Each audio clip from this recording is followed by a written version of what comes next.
আলহামদুলিল্লাহি রাব্বিল আলামিন ওয়া আকিবাতুল মুত্তাকিন ওয়াসসালাতু ওয়াসসালামু আলা আজমাইন আম্মা বাদ। প্রিয় সমাবেশ, মানবতার নিকৃষ্ট জঘন্য হত্যাকাণ্ডের সাক্ষী আজকে বিশ্বের 700 কোটি মানুষ, 200 কোটি মুসলিম।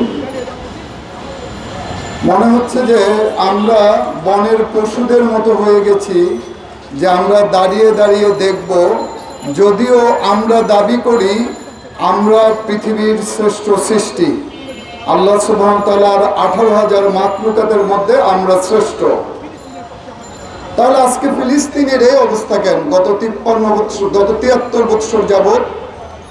এবং ফিলিস্তিনের মা একজন শেয়ার করেছেন, তার বাচ্চা আহত বাচ্চাকে নিয়ে উনি হসপিটালে গিয়েছিলেন বাচ্চাকে ভর্তি করার জন্য।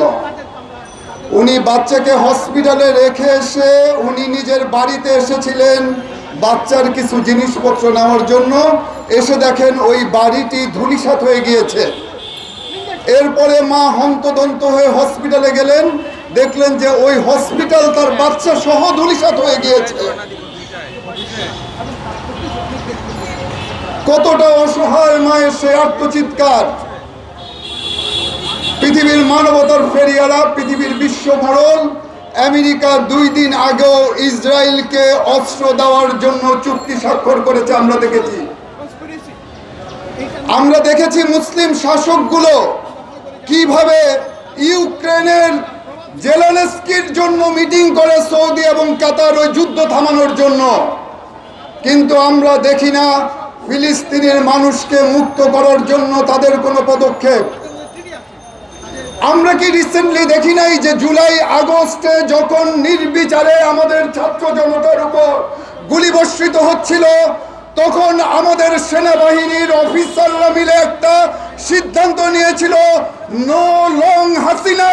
তারপরে আমরা তো দেখেছিলাম সেই নিপীড়িত মানুষগুলো মুক্তি পেয়েছিল সেনাবাহিনীর কিছু অফিসারের সিদ্ধান্তে। আজকে কি ফিলিস্তিনের আশেপাশে মুসলিম আর্মিগুলো এরকম একটা মিটিং করতে পারে না? সেই অফিসাররা মিলে একটা হুঙ্কার দিতে পারে না? আজকে কোথায় মিশরের আর্মি? আজকে কোথায় সৌদির আর্মি যে ইয়েমেনে বোমা নিক্ষেপ করতে পারে? কিন্তু ফিলিস্তিনি মুসলমানদের প্রথম কেবলা আল আকসার ব্যাপারে তার আর্মি কেন চুপচাপ থাকে? আজকে সময় এসেছে আমাদেরকে মনে করিয়ে দেওয়ার জন্য। আমাদের নবী প্রফেট সাল্লাল্লাহু আলাইহি ওয়াসাল্লাম একটা হাদিস বলেছিলেন, তোমাদের মধ্যে যাদের সামর্থ্য আছে তারা অন্যায় প্রতিহত করবা হাত দ্বারা, যাদের সামর্থ্য নাই তারা মুখ দ্বারা, যাদের সামর্থ্য নাই তারা অন্তর দ্বারা ঘৃণা করবা। জেনে রেখো এটা নিম্ন স্তরের ঈমান। এবং এটা তো সত্য যে সেনাবাহিনীর সামর্থ্য সবচেয়ে বেশি, এটা তো সবাই বুঝে। আজকে ইসরায়েল একটা রাষ্ট্র যেটা বাংলাদেশের 7-8 ভাগের 1 ভাগ, যাকে যদি মিশরের ফাইটার প্লেন ইসরায়েলের আকাশে উঠে শুধু পদক্ষেপ করে হুমকি দেয় যে আর কোনো ফিলিস্তিনি নরনারী মরবে না, বোম্বিংও তো করা লাগে না, সেই ইসরায়েল নিশ্চিত চুপচাপ মাথা নত করে মেনে নিত। এবং আপনাদেরকে আমি আরো বলি, ফিলিস্তিনের জন্য ইসরায়েলকে কোনো আশেপাশের মুসলিম কান্ট্রির সামরিক থ্রেটও দেওয়া লাগে না। যদি মিশর সুয়েজ খাল বন্ধ করে দেয়, যদি তুরস্ক বসফরাস প্রণালী বন্ধ করে দেয়, এবং যদি ইরান হরমুজ প্রণালী দিয়ে ইসরায়েলি পণ্যবাহী কোনো জাহাজ আর না ঢুকতে দেয়, 1 মাসের ভিতরে আপনারা জেনে রাখবেন ইসরায়েল মাথা নত করে ফিলিস্তিনের ল্যান্ড ছেড়ে চলে যাবে।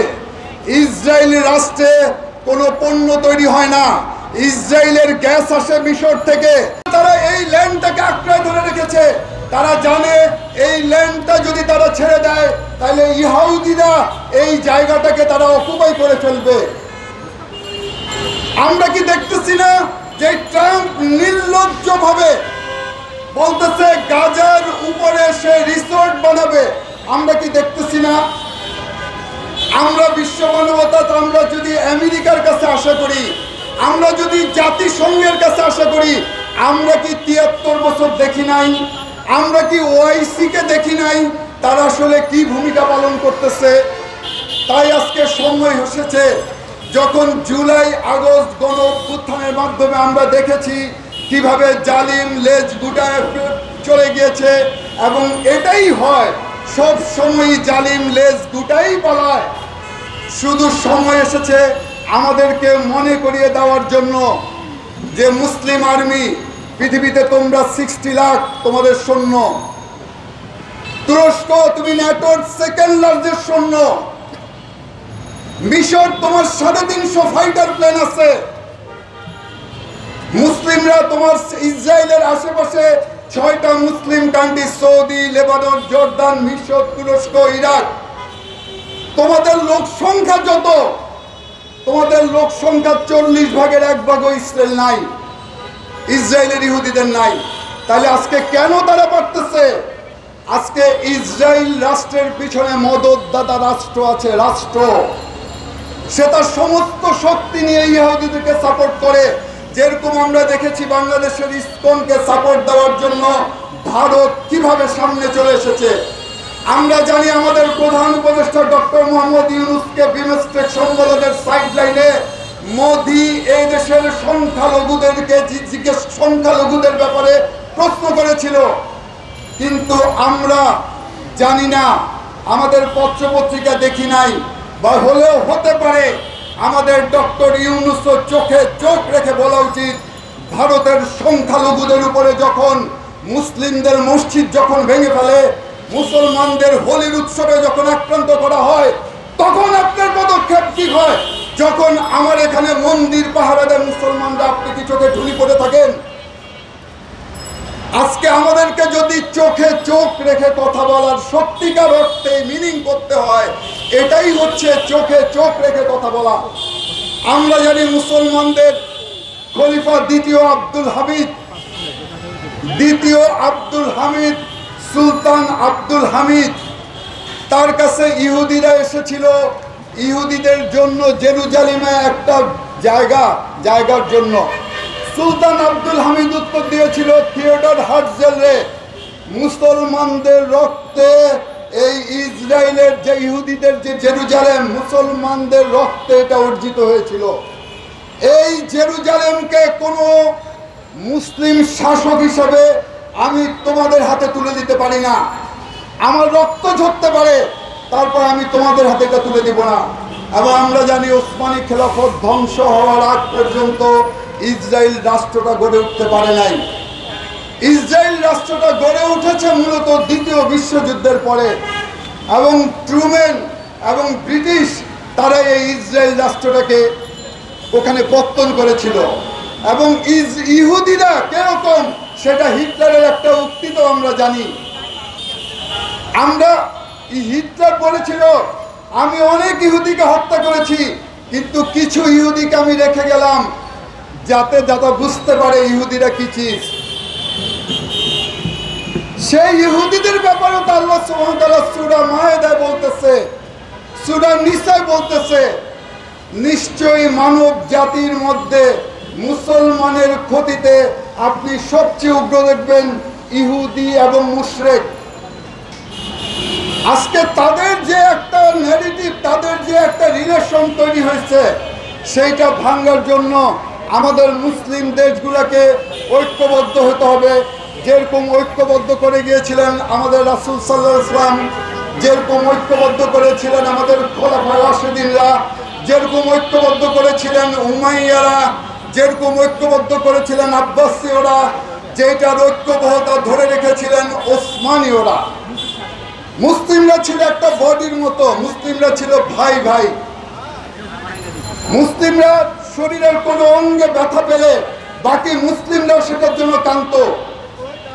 আজকে মানবতার বলেন, মুসলিম হিসাবেও বলেন, আমরা যদি ফিলিস্তিনের মুসলিমদেরকে আমরা রক্ষা করতে চাই, আমাদের বিবেকের যদি জাগ্রত হয়, আমাদের মানবতা যদি জাগ্রত হয়, এবং ঐতিহ্য মুসলিমদের ঐতিহ্যের কথা যদি আমরা স্মরণ করতে চাই, তাহলে দেখব যারা শক্তিশালী যে সমস্ত সামরিক বাহিনী, যারা সিভিল সোসাইটি, যারা ওয়ার্ল্ডের বড় বড় নেতা, তাদের কাছে এইটুকুই হওয়া উচিত, একটা শক্তিশালী সামরিক মহড়া, সামরিক অভিযানের মাধ্যমেই ইসরায়েল রাষ্ট্রকে আমরা সমুচিত জবাব দিতে হবে। তাই সময় এসেছে আজকে আমাদেরকে ভয়েস রেস করার।